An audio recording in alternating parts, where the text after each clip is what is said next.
Hello, you're watching World Talks on TVP World. My name is Sascha Fahrbach.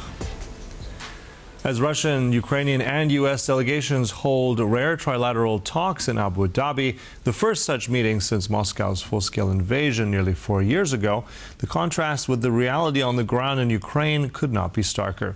Even as negotiations cautiously describe discussions as productive, Russia's continued strikes on critical infrastructure are leaving large parts of Ukraine facing freezing temperatures without heat or power. Now, drone attacks overnight hit multiple locations, worsening an already severe energy crisis as repair crews struggle to stabilize a grid now facing a multi-gigawatt power shortfall, with emergency generators being rushed in from Europe. Now, joining us now is Stephen Moore, founder of the Ukraine Freedom Project, to discuss it further. Thanks so much for being on TVP World. Thanks, Sascha. I want to start with these talks in Abu Dhabi. I mean, they're hailed as being quite significant, the first time all of these three nations coming together. But how significant in your mind are they really? And realistically, what could come out of them by the end of the weekend? Yeah, well, the reports coming out of Abu Dhabi is that these negotiations are not yet absurd, because I think you can characterize most of the negotiations up until now as just completely ridiculous nonsense by Vladimir Putin. Famously in Alaska, he flew to Alaska, gave President Trump a 45-minute lecture on Yaroslav the Wise and the Kievan Rus and all these kind of just ridiculous things that just don't get us anywhere.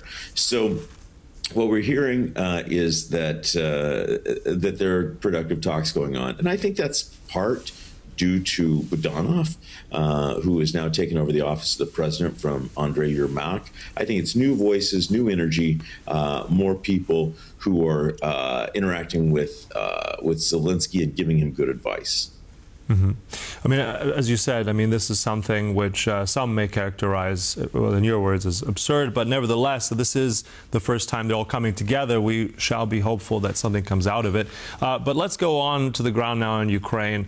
This is the contrast that I want to also get your insights on. The data we have so far, 600,000 people have fled from Kyiv. Temperatures minus 20 degrees Celsius. 3,000 buildings lack heating. The list, unfortunately, goes on and on. The mayor of Kyiv already encouraging people to leave. Are we already at an emergency? Is this already a humanitarian crisis in Kyiv, or are we not there yet? How do we characterize what's happening right now on the ground there? Well, I will tell you this: never underestimate the resilience of the Ukrainian people. Putin is Putin's trying to freeze the Ukrainians into submission, and he's been bombing the electrical infrastructure for years. This is absolutely the worst period of time for it. The winter is not cooperating. It's the worst winter in at least 20 years. But, the Ukrainians are out. Life goes on. And,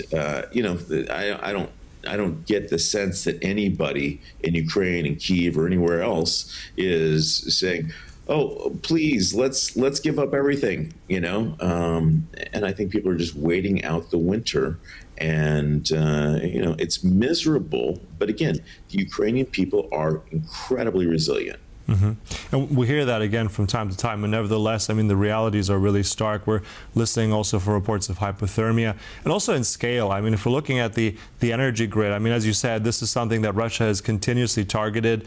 We're looking at 20 gigawatts, I think, of capacity since the war began, around, 8 gigawatts since October, really, of last year alone. All these strikes continue, but how realistic is it to fix all of the stuff that's being destroyed while these strikes keep going on? Yeah, that's an excellent question. And the unsung hero of the full-scale invasion of Ukraine by Russia is the electrical workers, right? The guys that go up on the power lines, the guys that are fixing the electrical infrastructure. And Putin has gotten very good at taking out the electrical infrastructure, the heat. But there's a fascination by the news media on, again, the suffering of the Ukrainian people. But what's not being reported on sufficiently is that, the ghost fleet, the fleet that is selling Russian oil illegally, they're being taken out. The Ukrainians have taken out ghost fleet ships that are carrying illegal Russian oil as far away as the Mediterranean. And there's strikes inside Russia as well, but the Ukrainians don't strike civilians. They strike military targets, and they've taken a lot of them out. So does it suck to be in Kyiv right now? Yes. But there's a lot more nuance to this story, a lot more that needs to be told. And some of that is the victories of Ukraine against Russia. Mm-hmm. At the same time, as you said, I mean, this is not just about the one side. This is also about, I think, friends and allies here. And I just want to also get your view on this really interesting campaign that's been run in Poland, I believe, right now. I mean, it's called, in translated, Warmth from Poland for Kyiv, this fundraiser that has managed to raise, I mean, the amount has been staggering. I think they were aiming for just a few generators. They've now got 400 power generators, many en route now to Kyiv, across Ukraine. 1.2 million euros raised in just 6 days. So tell us a little bit about what that says, also about Poland's role and the Polish public. Listen, I think prior to the full-scale invasion of Ukraine, I'd never been to Poland. Now, whenever I see a Pole anywhere in the world, I go up and thank them for their support of Ukraine, for all they've done for Ukraine. I'm a huge fan of Poland now. You guys are amazing, and that's the thing, is that there's a group of countries in Europe who recognize that Europe is at war with Russia, and one of them is Poland. Poland has the second largest army in Europe after Ukraine, you guys are ready for the war. You guys are ready to assist the Ukrainians because you know that if Ukraine falls, then Poland is next on the list. So I admire the Poles. Thank you to every Polish person who is listening to me now, and Poland understands what's going on in the world. Mm-hmm. And let's also talk briefly about, you mentioned the ghost, or rather also called the shadow fleet of Russia across various seas in the world. In your mind, I mean, how significant is it that, as you've also said, that the Ukrainians are also targeting us? Do you think that the Europeans are doing their fair share in all this? I mean, there's been regulations and ideas to stop this, but in your mind, are the Europeans doing enough with this? Are the Americans doing enough with it?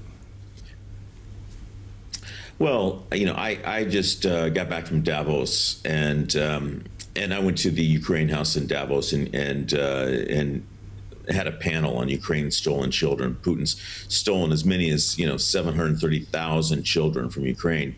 I went to the Poland House and watched a panel on drone strikes in Poland and how to deal with drones in Poland. So, again, Poland understands. And these, by the way, the Ukraine House, the Poland House, these are great ways for these countries to educate leaders in Davos about what's going on. And the payback on it is amazing. So, and the Polish House is great. The Ukraine House is amazing. But, in terms of Europe, the rest of Europe, Bart de Wever, who is the PM of Belgium, said that why should we give up the frozen Russian assets? Belgium is not at war with Russia. Europe is not at war with Russia. And he's got $200 billion in frozen Russian assets. He could stroke a check, change the course of the war tomorrow, but he holds on to them. He has taxed them at $4 billion. And Belgium is increasing the amount of liquid natural gas they're buying from Russia. So Europe is buying enough liquid natural gas from Russia every day to fund 71 Shahed drones for Putin to go strike in, the energy infrastructure in Ukraine and kill civilians. So no, the rest of Europe is worthless and weak. And there's, the 8 countries that are near Ukraine that understand what's going on. Mm-hmm. Also, on that note, in Davos, you were there, you were on the ground speaking to people. I'm also curious, when we see these images now also, and we get the information of this devastating winter, a much colder winter than had been in the past, as we just mentioned, Kyiv suffering hypothermia, you name it, no power. Is this weaponizing winter strategy, do you think that's going to give Putin and the Russians any kind of leverage? Are they going to count on this? I mean, I know we spoke of resilience, but how effective is this as a strategy for Russia? It's not effective at all. It's a mass gross inconvenience for the Ukrainian people. But again, look, on the scale of suffering of the Ukrainian people, I'm sure you're familiar with Holodomor, which was a famine in the 30s that was enforced by the Soviets that, made the Ukrainians harvest their crops, and then they took them to Moscow and left the Ukrainians to starve. And so it's a bad winter. The winter is terrible. But what's not being said enough is that while this winter goes on, Ukraine is striking against the energy infrastructure of Russia. This war cost Vladimir Putin just for military services, it cost him probably $50 billion a year in salaries and death benefits for the soldiers in Ukraine. And there's a lot of death benefits. There's 1.2 million casualties among the Russians. That is a vast number.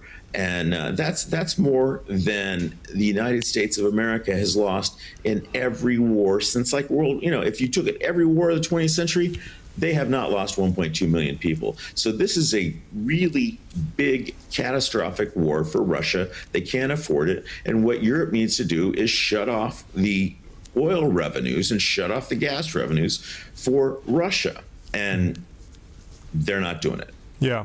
Well, with that, I wanted to ask that closing question really quickly, is if we're looking at this deficit of gigawatts of power, you mentioned the resilience, but where, in your mind, is the single most important focus now? What comes next for Ukraine? Is it now military support? Is it humanitarian support? Is it political? What's needed most urgently as we look for the next few weeks?